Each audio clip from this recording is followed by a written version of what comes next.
Stand up. Bismillahirrahmanirrahim. Assalamualaikum warahmatullahi wabarakatuh dan selamat pagi. Saya Muhammad Adam Alimin bin Mak Yusof, nombor matrik 204175, dan pada hari ini saya akan membentangkan tentang kursus FCE 3804 iaitu pengalaman awal di sekolah atau lebih dikenali sebagai PAS.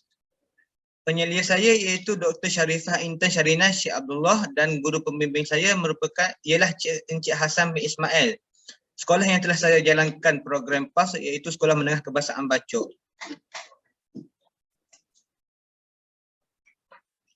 Okey, untuk pengenalan, pengalaman awal di sekolah merupakan salah satu program yang mendedahkan penuntut berkaitan dalam alam sepersekolahan.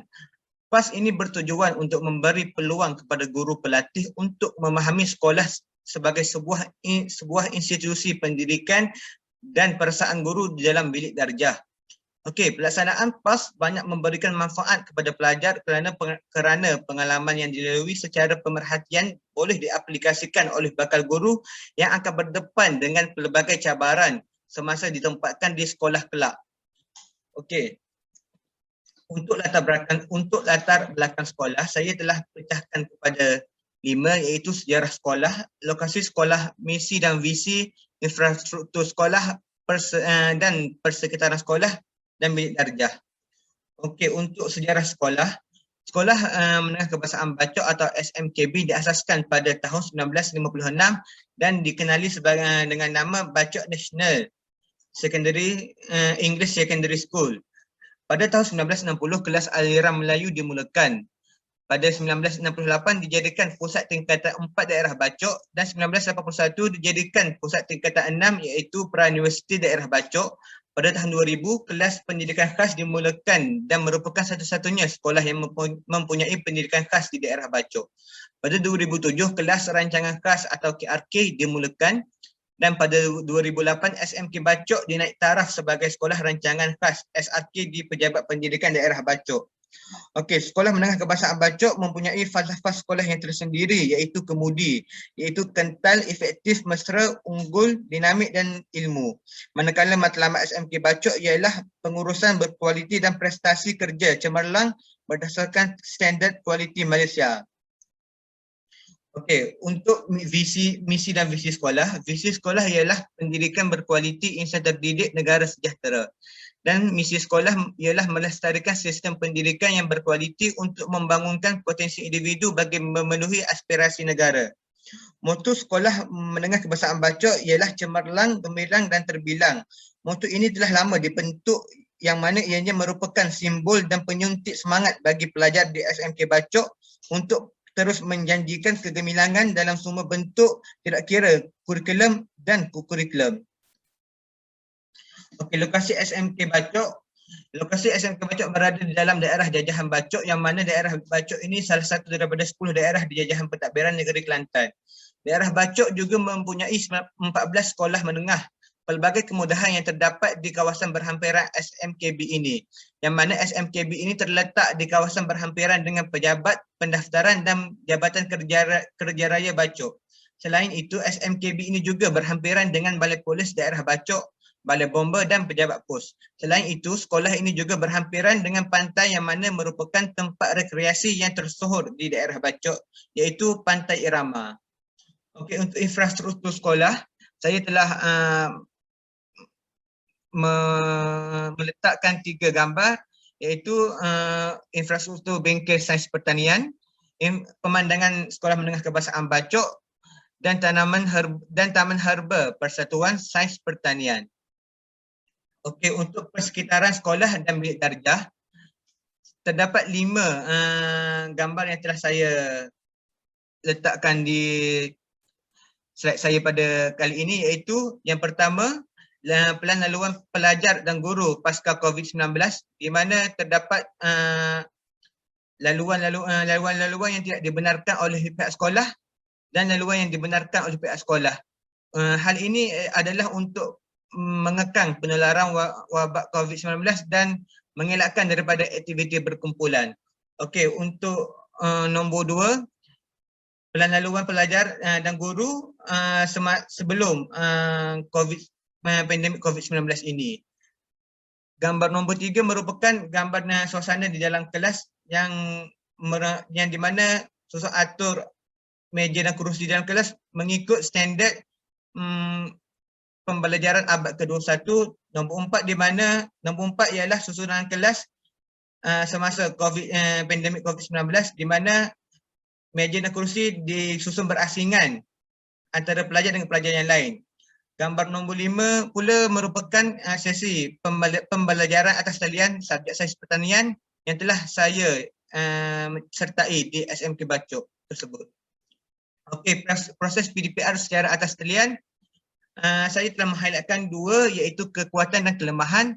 Untuk kekuatan, kelas subjek sains pertanian dipecahkan kepada beberapa kelas. Hal ini demikian kerana supaya pelajar-pelajar dapat merasai suasana pembelajaran yang lebih terarah kepada perkongsian ilmu daripada guru dan pelajar tersebut. Okey, untuk kekuatan yang kedua, risiko jangkitan COVID-19 dapat dielakkan. Kekuatan yang ketiga, pelajar dapat meluangkan masa lebih lama dengan keluarga.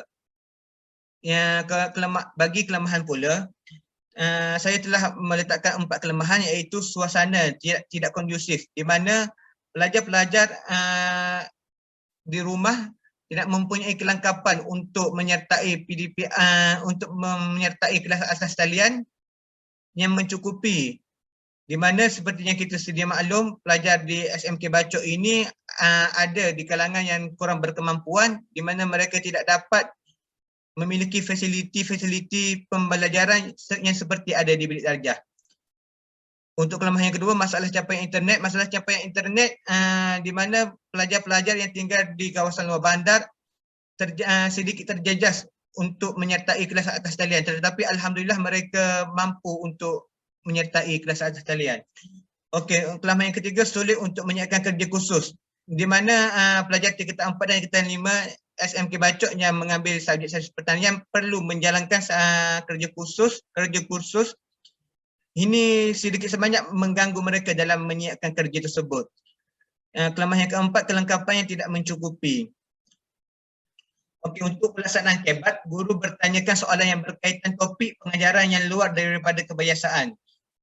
Kebat boleh diaplikasikan sepanjang PDPR melalui aktiviti berbentuk menakul, pembelajaran inquiry, penyelesaian masalah dan projek. Kebat turut memberi kepentingan dalam menghasilkan pelajar yang berfikir secara kreatif dan kritis. Okey, pada pandangan saya pada pemerhatian saya semasa menjalankan menyertai kelas atas talian, guru-guru selalu menggunakan soalan-soalan kebat bagi merangsang pemikiran pelajar-pelajar. Okey, untuk penyediaan rancangan pengajaran.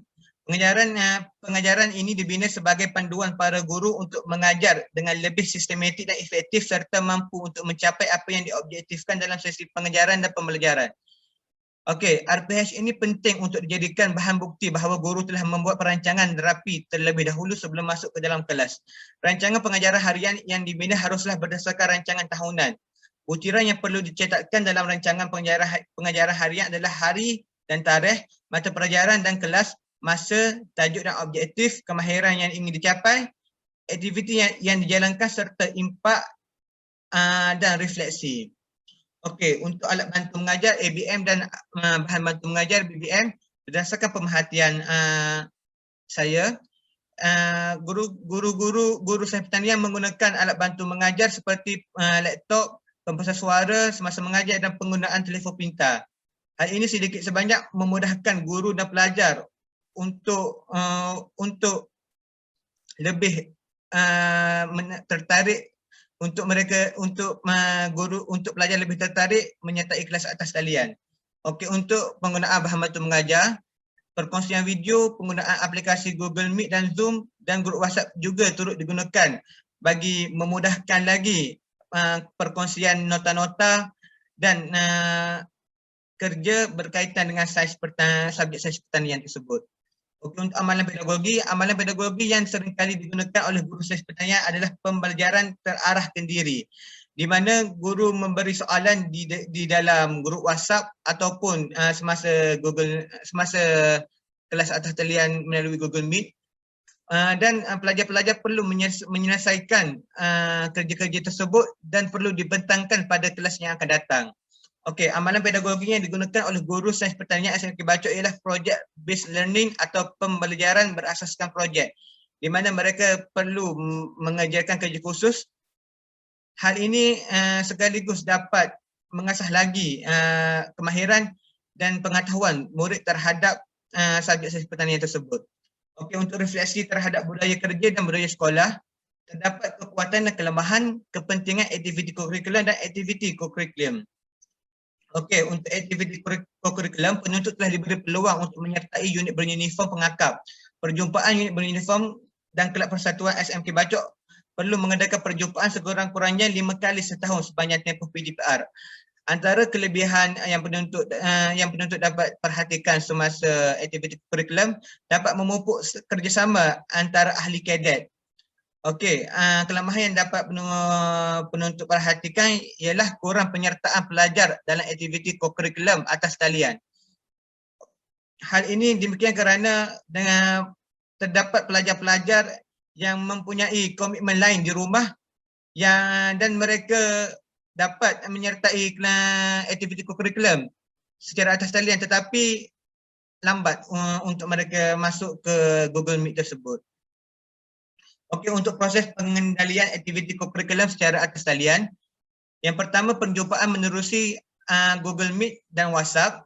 Kedua, pelajar mengisi kehadiran di Google Form. Dan yang ketiga, audio, video dan laman web berkaitan dikongsikan semasa perjumpaan. Berlaku sesi soal jawab bersama murid-murid. Okey, untuk kepentingan aktiviti kurikulum terhadap profesionalisme keguruan, yang pertama mengeratkan silaturahim antara guru dan pelajar. Yang kedua, melahirkan guru yang berdedikasi dalam menguruskan aktiviti luar bilik darjah. Yang ketiga, pelaksana mengendalikan persatuan atau kelab mengikut minat dan kepakaran yang dimiliki. Yang keempat, guru membantu melahirkan pelajar yang seimbang dari segi akademik dan kokurikulum. Okey, untuk budaya kerja, budaya sekolah menengah kebangsaan Bacok telah mengamalkan budaya kerja berpasukan, di mana kelebihannya guru membuat persediaan yang teratur serta aktif menjalankan tugas. Kelemahannya adalah sesetengah guru kurang memberi kerjasama dalam menjayakan tugasan. Cadangan yang penuntut dapat beri iaitu membahagi tugas secara adil dan saksama. Okey, budaya kerja yang lain ialah pengurusan masa yang cekap. Kelebihannya guru berdisiplin bagi melancarkan dalam segala urusan. Kelemahannya kelewatan kelas atau atas talian menyebabkan waktu kelas terganggu.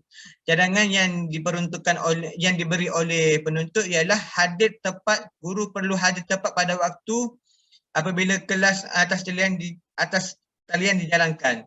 Refleksi terhadap budaya sekolah dan budaya kerja, program amalan guru penyayang seperti sentiasa berhubung dengan pelajar semasa dan selepas kelas atas talian. Kelebihannya dapat menyuntik kembali semangat pelajar untuk terus belajar, tetapi kelemahannya pelajar malu untuk berkongsi masalah dengan guru-guru. Bacaan Yasin mingguan juga dijalankan pada hari Khamis menerusi aplikasi Google Meet yang dijalankan pada pukul 8 iaitu selepas waktu maghrib. Okey, kelebihannya dapat meningkatkan nilai kerohanian dalam diri pelajar dan warga sekolah. Tetapi kelemahannya kehadiran dalam majlis bacaan Yasin amat tidak memberangsangkan kerana terdapat pelajar-pelajar yang tidak hadir dan pelajar yang ada urusan lain menyebabkan bacaan Yasin tersebut tidak dipenuhi secara total oleh warga SMK Bacok ini. Okey, kepentingan budaya sekolah dan budaya kerja. Yang pertama dapat meningkatkan kualiti perkhidmatan dan produktiviti kerja. Yang kedua dapat membentuk pelajar yang mempunyai syahsiah yang tinggi. Dan yang ketiga menunjukkan teladan yang baik kepada masyarakat sekeliling. Okey, rumusan yang dapat saya simpulkan adalah saya dapat menyediakan diri untuk menjadi seorang guru setelah menjalani program PAS ini. Saya merasa sendiri persekitaran PDPR berlangsung walaupun secara atas talian. Saya juga dapat melihat bagaimana peranan guru dalam menjalankan sesi PDP untuk menarik perhatian pelajar. Okey, cadangan untuk program Sulam. program motivasi bersama waris untuk meningkatkan pencapaian pelajar mendepani PDPR. Cadangan penuntut yang kedua iaitu program We Love, We Care, We Share bersama kaunselor bagi mendengar masalah pelajar. Dan cadangan yang ketiga iaitu program ziarah komuniti juga perlu dijalankan agar tiada pelajar yang terpinggir. Okey, sekian sahaja daripada saya. Terima kasih.